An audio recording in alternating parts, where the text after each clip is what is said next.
नमस्कार, फोरसाइट्स टीवी में आपका स्वागत है। भारत विरोधी रुख अपनाकर सत्ता में आए मालदीव के राष्ट्रपति मोहम्मद मोइज़ू हाल के महीनों में भारत से ऐसे रिश्ते सुधारने की कोशिश में लगे हुए हैं। चीन समर्थक माने जाने वाले मोइज़ू इस क्रम में 4 दिवसीय दौरे पर रविवार को भारत पहुंचे हैं। भारत पहुंचने के बाद एक इंटरव्यू में मोइज़ू ने चीन के संदर्भ में भारत मालदीव रिश्तों पर अहम बात कह दी है। उन्होंने कहा है कि मालदीव कभी कुछ ऐसा नहीं करेगा जिससे भारत की सुरक्षा को नुकसान पहुंचे।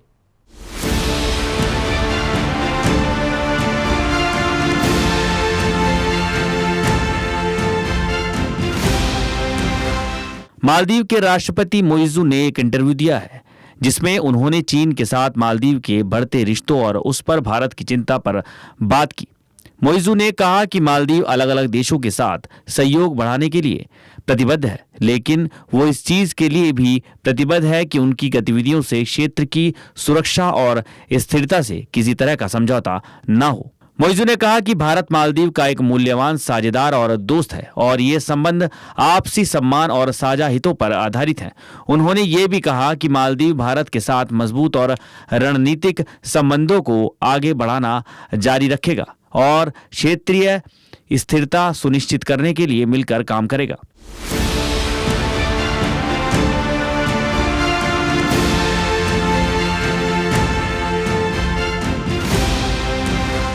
राष्ट्रपति ने कहा कि मालदीव फर्स्ट की नीति पर पालन करते हुए उनका देश भारत के साथ अपने दीर्घकालिक और भरोसेमंद संबंधों को प्राथमिकता देना जारी रखेगा। चीन के साथ मालदीव के बढ़ते संबंधों पर भारत की चिंता के संबंध में उन्होंने कहा, हमें विश्वास है कि अन्य देशों के साथ हमारे संबंध भारत की सुरक्षा हितों को कमजोर नहीं करेंगे। मालदीव भारत के साथ मजबूत और रणनीतिक संबंध बनाए रखेगा। मालदीव और भारत अब एक दूसरे की चिंताओं को बेहतर ढंग से समझते हैं और उनके बीच रक्षा सहयोग हमेशा प्राथमिकता रहेगा। मोइज़ू ने इसी साल मालदीव से भारतीय सैनिकों के निष्कासन को उचित बताया। हालांकि उन्होंने कहा कि मालदीव के लोगों की इच्छा पर यह फैसला लिया गया था। मोइज़ू ने बताया कि ये भारत की मेरी पहली आधिकारिक यात्रा है और मैं बहुत खुश हूं कि अपने कार्यकाल के पहले साल में ही भारत आ सका। उन्होंने कहा कि मालदीव और भारत के बीच संबंध हमेशा से मजबूत रहे हैं और मुझे विश्वास है कि ये यात्रा इसे और मजबूत करेगी।